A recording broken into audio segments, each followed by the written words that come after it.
Você já se perguntou como é que o nosso corpo funciona por dentro, ou como que pelo menos ele se mexe? O que faz um ser vivo se mexer? Ou mesmo para quem sabe que a gente é feito de células, que tem os músculos, o que faz essas células se mexerem ou funcionarem como funcionam?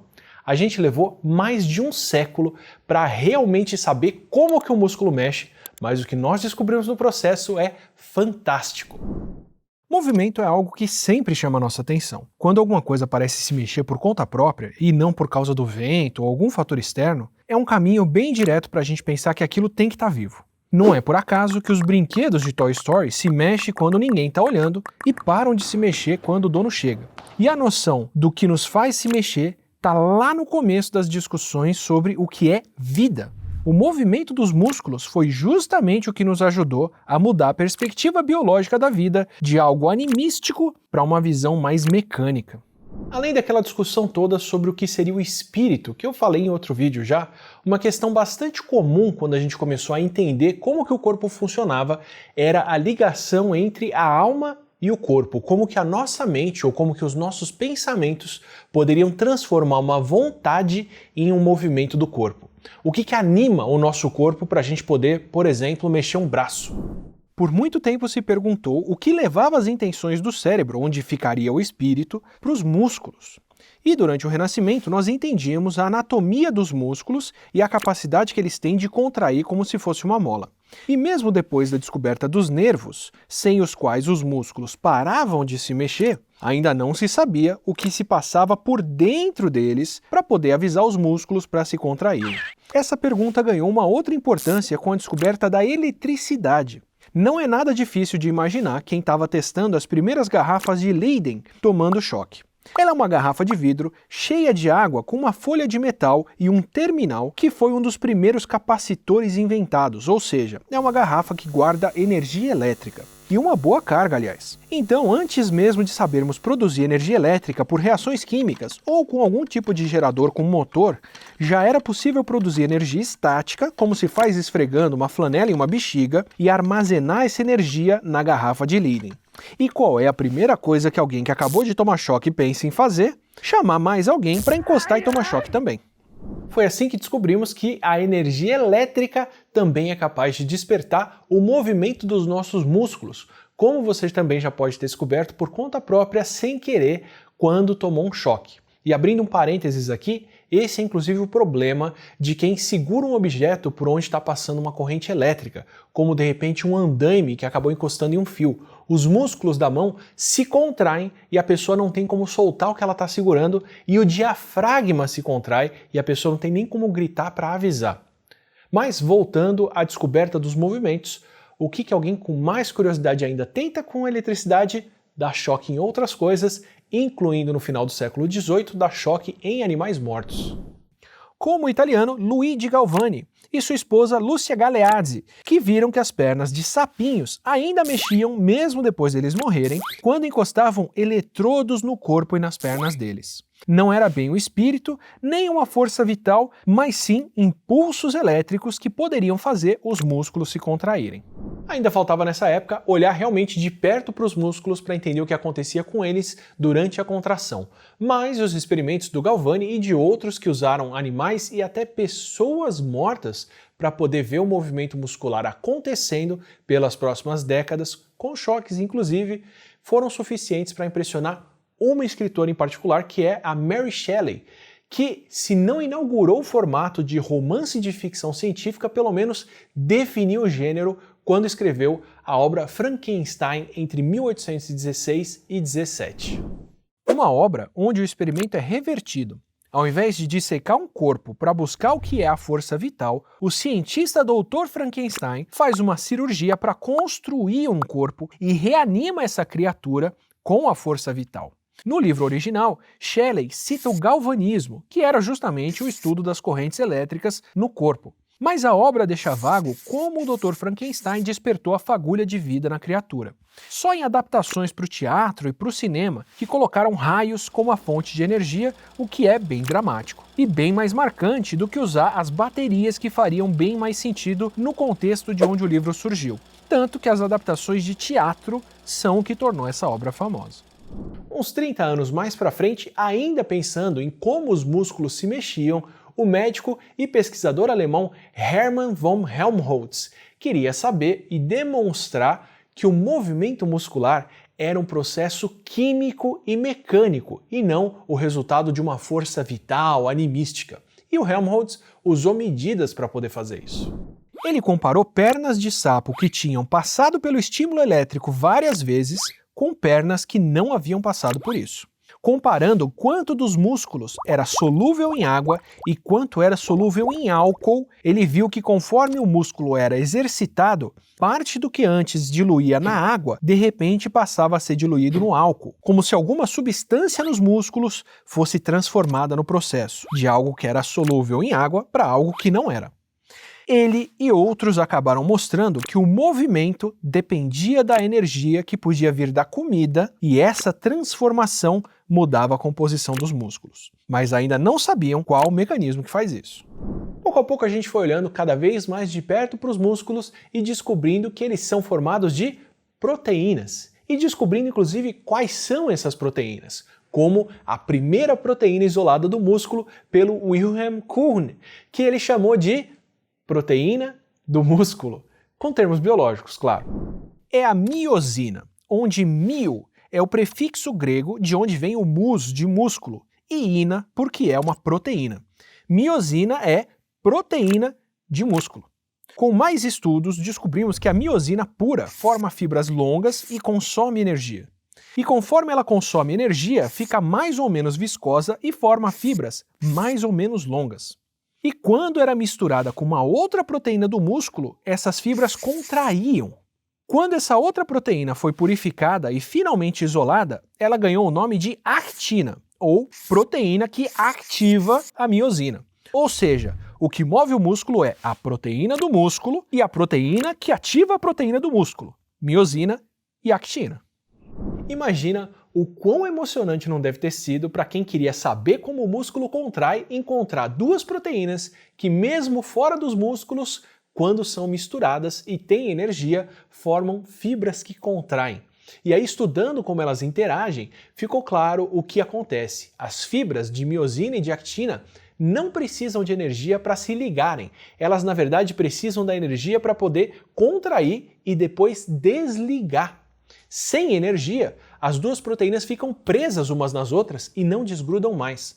Foi assim que a gente acabou descobrindo o que acontece com quem morre com o rigor mortis ou a rigidez cadavérica, que é quando o corpo deixa de funcionar, deixa de fazer energia, e aí a actina e a miosina dos músculos se ligam e não desgrudam mais e os músculos param de mexer. O que talvez explique até a pose de morte de algumas aves e dos seus fósseis ancestrais, os dinossauros, que ficam com a cabeça arqueada para trás. Foi quebrando as duas proteínas em pedacinhos e vendo como elas se juntavam que a gente foi pouco a pouco entendendo até o formato de cada uma delas e como elas interagem pontualmente. A miosina forma como se fosse um T bem longo, com uma cabeça com dois bracinhos que são quem se mexe de verdade e uma cauda bem comprida. Já a actina faz uma fibra longa e enrolada em si mesma como se fosse uma corda. A actina é o que as células usam para crescer, se mover ou mudar de formato. Ela funciona como se fosse uma haste, que pode ficar tão comprida quanto a célula quiser. E com microscópios cada vez mais potentes no começo do século XX, pudermos ver que as fibras dos músculos têm bandinhas claras e escuras. Mesmo as fibras mais longas, de músculos como os músculos das coxas, têm essas bandinhas do mesmo tamanho, só que tem mais bandinhas uma do lado da outra. Com isso, o desafio da década de 1950 virou como integrar as duas coisas, como a actina e a miosina poderiam estar juntas para fazer o músculo contrair e como essa organização formaria aquelas bandinhas. E é aqui que entra a noção que realmente explodiu a minha cabeça no curso de biologia, que é a noção de como as nossas proteínas, que fazem o nosso corpo, são como máquinas que podem se mexer e máquinas que usam energia para poder mudar o formato delas e como essa mudança anima a vida. E anima mesmo, no sentido de dar a ação, o movimento que tanto marca o que a gente entende como a vida.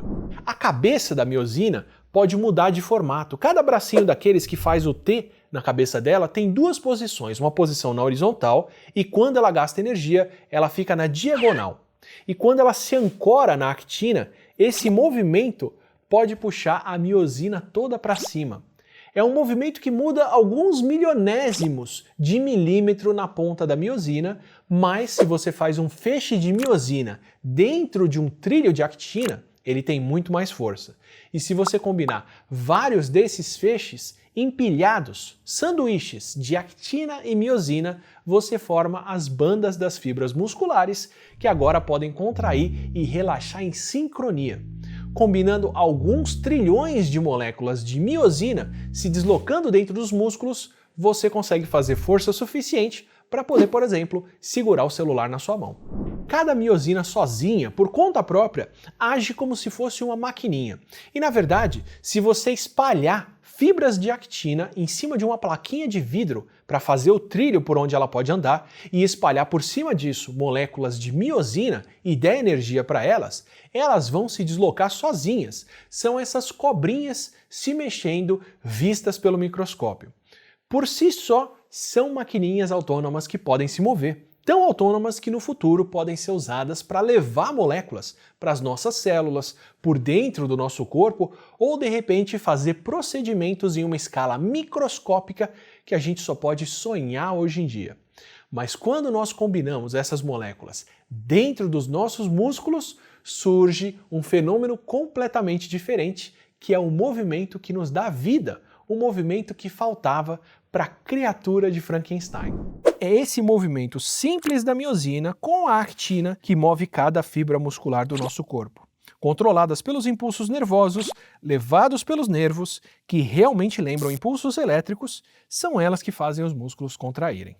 Seja uma fibra de um coração batendo, uma fibra dos músculos que movem os nossos olhos, do diafragma que nos faz respirar, ou das cordas vocais que me deixam falar agora, ou dos músculos que movem uma bailarina, ou os músculos que eu esperei com tanta ansiedade o meu filho mexer quando ele nasceu. A actina e a miosina são duas proteínas trabalhando juntas que são fundamentais para o estilo de vida dos animais, incluindo o nosso estilo de vida que depende tanto do movimento dos músculos. O que parece um processo simples de entender, mas que tem por trás séculos de estudos, desde os anatomistas como o próprio Da Vinci, até experimentalistas como cientistas e programadores que podem mudar o nosso futuro de como a gente entende a natureza. Sim, porque esse processo que eu descrevi até aqui foi o de entender como funcionam duas das nossas proteínas, duas das dezenas de milhares de proteínas que o nosso corpo pode fazer, sem falar das milhões ou bilhões de proteínas que podem existir na natureza.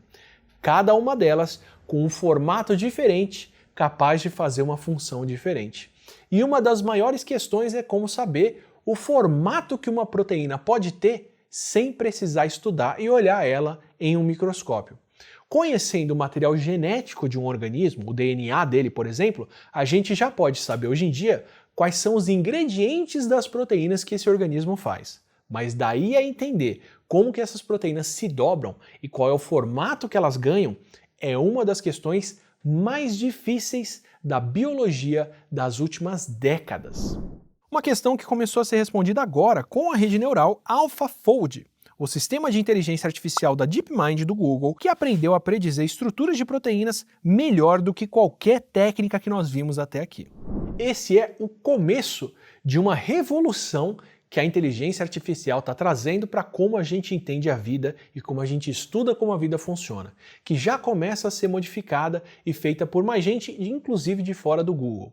Imagino que seria, por exemplo, descobrir um vírus como o novo coronavírus e ainda lá em janeiro de 2020, quando publicaram o primeiro genoma dele, já saber quais são as proteínas que ele faz, qual é o formato que essas proteínas têm e quais medicamentos poderiam ser desenvolvidos para poder atacar cada uma delas, ou quais seriam os anticorpos que as vacinas poderiam despertar para poder reconhecer qualquer variante que esse vírus faça, ou quais são as proteínas das nossas células que o vírus reconhece.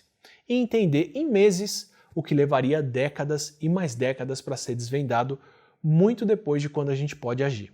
É para esse futuro que a gente caminha conforme colocamos as máquinas que nós desenhamos e que nós programamos para nos ajudar a entender melhor como funcionam as máquinas que nos dão vida. E se você se interessa pelo assunto ou pela ciência em geral, a Alura pode ser um bom caminho para você colocar o pé na água, porque na biologia, uma das áreas que mais cresce é a área de bioinformática, que faz análises como essa do DeepMind, usando programação e ciência de dados para poder entender como a vida se comporta. E essa não é, de longe, a única área da ciência que vem crescendo graças à computação, à programação e à ciência de dados. E a Alura oferece não só cursos e formações de programação e data science para você poder aprofundar o seu conhecimento nessa área, como também oferece o Aluraverso, que é onde você vai encontrar artigos, podcasts, desafios práticos que simulam o dia a dia real de trabalho e uma comunidade enorme de alunos, alunas, instrutoras, instrutores para poder interagir e tirar suas dúvidas sobre o tema. Então aproveita o link que a gente sempre deixa na descrição para conhecer mais. Agora, se você também quer conhecer mais sobre várias outras coisas, inclusive como algumas partes do nosso corpo funcionam, várias aliás, aproveita, se inscreve aqui no canal, assina o nosso canal para receber os próximos vídeos e a gente se vê na próxima conversa legal.